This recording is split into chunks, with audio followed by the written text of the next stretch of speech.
She sat in the kitchen alone. The only sound was the buzz of the fridge and the soft ticking of the wall clock in her hand. A grocery receipt, long, crumpled, and painful. $87 for 2 bags. She sighed, not out of surprise, but defeat, because this wasn't the first time, and it wouldn't be the last. She folded the paper like it was a secret she had to bury, and deep down, she knew they were sinking, quietly, slowly, together. In the living room, he was asleep on the couch, TV remote in hand, takeout containers stacked beside him like trophies of convenience. He'd worked a double shift, again, and still, they had nothing to show for it. No savings, just exhaustion and silence. They didn't fight, they didn't talk, and in between the silence was an unspoken storm called money. She started hiding things. Grocery bags tucked inside old ones. Budget spreadsheets with cheerful colors and terrifying numbers. He stopped checking his account balance, stopped asking about bills, because every answer carried weight and guilt. Their home was quiet, but their minds were loud, and every unspoken word added another brick to the wall between them.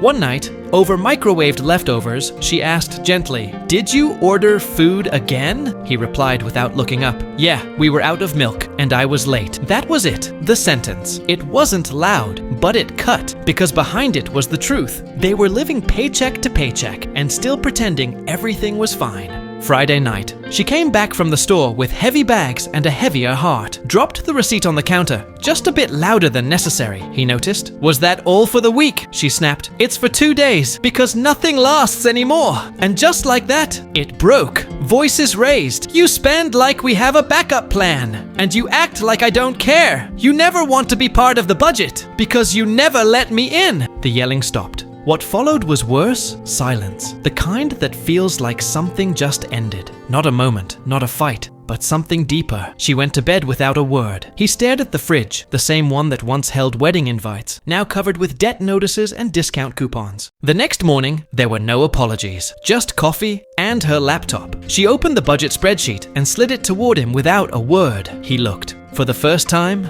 he looked at the overdraft, the grocery spikes, the debt, and then he spoke. "Let's do this together." They canceled 3 streaming services, cut takeout in half, shared a meal planning app, and laughed when they realized they'd both been paying for Spotify separately. The house didn't change, but their teamwork did. Suddenly, it wasn't about sacrifice. It was about strategy, about trust, about choosing each other. A month later, their fridge still hummed, but the wall calendar now had notes. Electric bill due, grocery day, $100 saved. They still had debt, still had hard days, but they also had conversations, eye contact, soft jokes about coupons, and the joy of $5 pizza. What's the one financial truth you haven't spoken yet? Share it to your partner, to yourself, or maybe in the comments. Because it's never just about the money. It's about not feeling alone.